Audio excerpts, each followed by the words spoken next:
এটা কি মাজুর বড় বাবু? মাজুর বড় বাবু, মাজুর বড় বাবু। কিরে এটা তুই? এটা তুই? দাঁড়া দেখি কতটা ডিফারেন্স হয়েছে। দাঁড়া দেখি মুখটা তোর।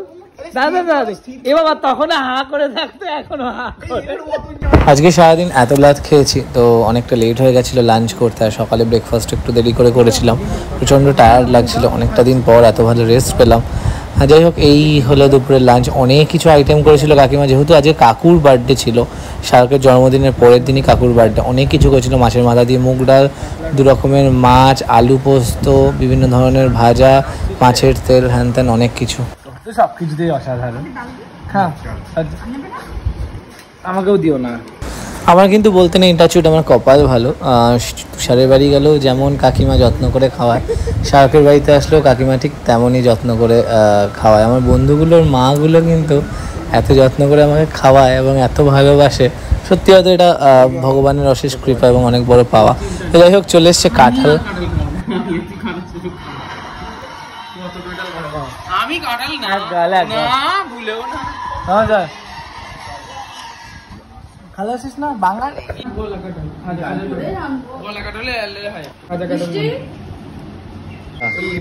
নাকে গেলে কি হয়? নাকে গেলে কি হয়? তুই কাঁঠালের গন্ধ সহ্য করতে পারিস না কেন? বাঙালি কাঁঠালের গন্ধ সহ্য করতে পারে না। আমি আর আসছি না এখন। যা জ্বালিয়েছে এসে সৌহার্দ্য, ওকে ডাক। বাবা বেশি পিরিত। এই আজকে যাবো, কালকে আসবো। পুজোর আগে তো আসা। কেমন খেলি কাঁঠাল? খুব ভালো। এটা গন্ধ সহ্য করতে পারে না ভাই, কিছু বল। বাঙালি না বল না, আমি খাই মাঝে মাঝে। তো আজকে অ্যাকচুয়ালি বৃষ্টি বাদলা হচ্ছিল বলে বাড়ি যেতে পারলাম না। শোন, তোর প্ল্যানই ছিল না যাওয়ার। ফালতু কথা বলিস না, যাবি না। ঠিক শাহরুখ আটকে দিয়েছে, আমি কিছু আটকাইনি। শোন যা, তুই আমার সাথে। শাহরুখ আটকেছি, আটকাইনি বল। তোরা প্ল্যান করেই এসেছিস। আমি ঘুমিয়েছিলাম, আমি দেখিনি। কি শয়তান। যাই হোক, আর বৃষ্টিও হচ্ছিল, বৃষ্টিটা একটু থামলো বলে বেরোলাম। আজকে যাব মা মন্ডলার ওখানে, যেখানে আগের দিন তোমরা দেখেছো মাকে। ভাবলাম দর্শন করে। বাও, দাদা এখানে কাদা মাদা আছে, ব্লক করছে। তো আজকে একবার মাকে দর্শন করবো, তোমাদেরকেও দেখাবো। আর জাস্ট ওয়েদারটা এতটা সুন্দর। বাও, এই হলো সেই দিঘি মায়ের। মা